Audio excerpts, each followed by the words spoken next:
أعوذ بالله من الشيطان الرجيم. بسم الله الرحمن الرحيم.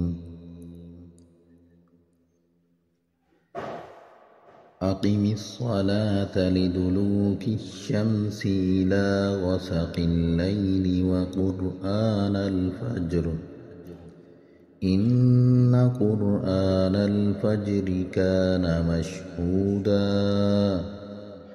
ومن الليل فتهجد به نافلة لك عسى أن يبعثك ربك مقاما محمودا وقل رب أدخلني مدخل صدق وأخرجني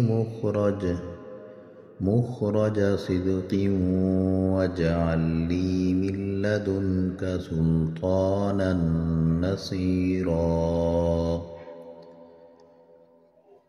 وقل جاء الحق وزهق الباطل إن الباطل كان زهوقا وننزل من القرآن ما هو شفاء ورحمة للمؤمنين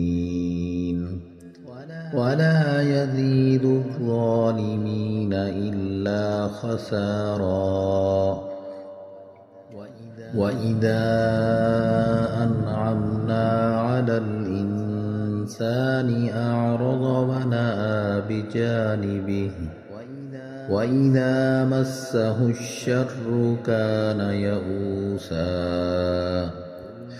قل كل يعمل على شاكلته فربكم أعلم بمن هو أهدى سبيلا صدق الله العظيم.